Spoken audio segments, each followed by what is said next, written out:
Hi, this is Scott Pierce. This seminar covers the most important topic on any bar examination in the United States, remedies.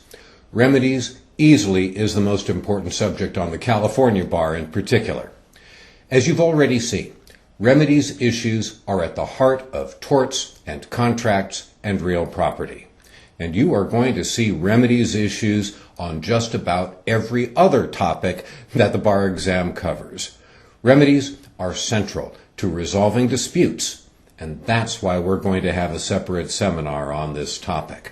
Now, as we get into this short approach to remedies, we're not really going to see anything new. We've already covered most of this stuff elsewhere, and to the extent we haven't covered this material before, we'll cover it again more than once in subjects after remedies. So, briefly, let's take a look together at the approach, and let's cover some ground that we've already covered, and maybe touch one or two new topics as well.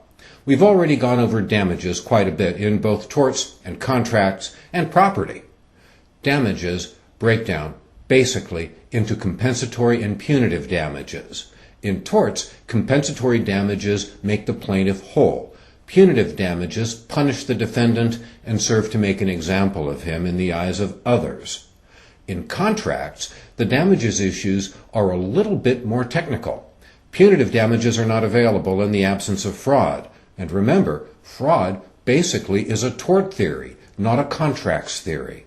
In contracts damages, we're concerned both about compensatory and consequential damages. Now, if you were to look this up in a fancy horn book, you'd see that consequential damages in contracts really are a subset of compensatory damages, and they don't really deserve a wholly separate category. But I choose to define it separately and think about it separately because it's a commonly tested issue, and I want you to focus your attention on it.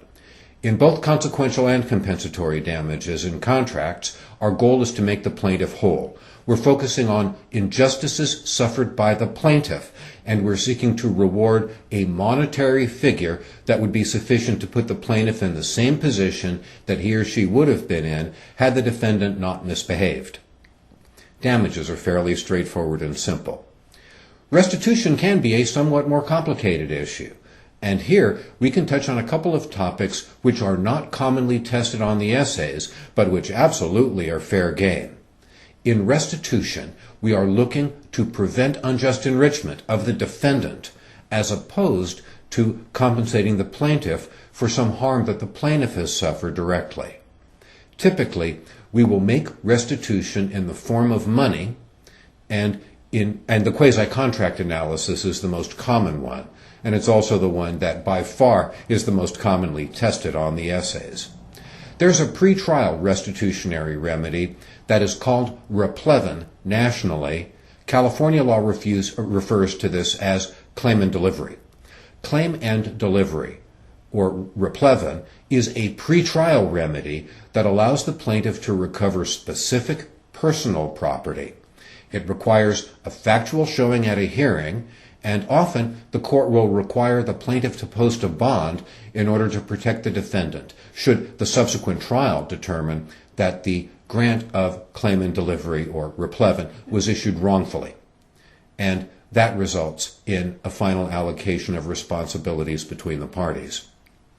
The final restitutionary idea that I want to make reference to in this brief approach is ejectment. Ejectment is a restitutionary remedy that allows a landowner to recover specific real property, and the idea here is to protect the landlord from trespassers. This is different than an unlawful detainer action. In an unlawful detainer, which by the way also is a restitutionary remedy, a landlord is seeking to regain possession from a tenant. That's different than ejectment.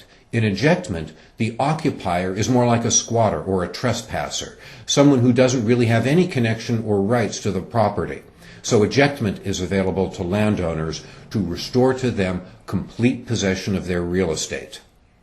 Next, let's turn to equitable relief. The two big categories here, again, we've already covered before, and we've already looked at them in quite a bit of depth on essay questions. Equitable remedies in torts involve applying the facts to the same basic checklist that we've all known since the first year of law school. We have to establish the inadequacy of the legal remedy, the property interest, defined broadly, modernly, the feasibility of a court order of equity to be enforced, balancing the hardships, and then the various defenses. And those defenses can include defenses to the underlying theory of liability, but more commonly they include latches, unclean hands, and sometimes constitutional ideas such as the First Amendment freedom of speech. In contracts, equity is illustrated by specific performance. Again, we've got to show that the legal remedy, damages, isn't good enough. Then we focus on the contract to establish that it is definite and certain. We look again at feasibility. In contracts, we look at mutuality in rather the same way we look at the property right in torts. It is not a very serious requirement. Then we go on to consider defenses. And again, latches and unclean hands are omnipresent, along with various other lesser defenses. Next, we turn to restitutionary remedies that are equitable in nature rather than legal. Here, by far, the most commonly tested issues are those involving a constructive trust or an equitable lien. These are fairly technical issues, and you should probably review them a little bit up front. Whether you review them up front or not, our work together in this seminar is going to find these issues covered at great depth. Next, there are a couple of remedies that are specific to contracts. We've touched on them as well in contracts, and we're going to see them here in remedies again. They are rescission and reformation. These are uncomplicated, and they play out in comparatively uncomplicated ways. We'll see that together pretty soon. Finally, one last cluster of issues that I choose to consider under remedies include those relating to the liability of fiduciaries. Fiduciary relationships are tested on the bar exam in 3 different places. Obviously, professional responsibility involves many fiduciary issues. Also, the law of corporations and partnerships involves fiduciary liability among directors and among others who are insiders in corporations and other business entities. Finally, wills and trusts also gives rise to many issues involving fiduciary liability because trustees owe duties both to the beneficiaries and to the trust itself. And we'll see in great depth a few weeks from now, probably, when we're looking at wills and trusts together, we'll see a lot of these issues. So remember, fiduciaries owe specific duties. The 2 big duties are the duty of loyalty and the duty of care. The duty of loyalty involves the responsibility of fiduciaries to take care of those they owe the duties to rather than selfishly putting themselves first. And when we get to fact patterns that contain these issues, we're going to see a lot of examples of misbehaving fiduciaries. Next, we have to look at the duty of care. This is a lot more technical, and there are a lot more wrinkles to this, all of which we're going to explore together between now and the time that you complete these seminars. The big issues under the duty of care include, but aren't limited to, the prudent investor rule, the business judgment rule, and the duty to diversify holdings that are being held by a fiduciary. So that wraps up a quick summary of remedies.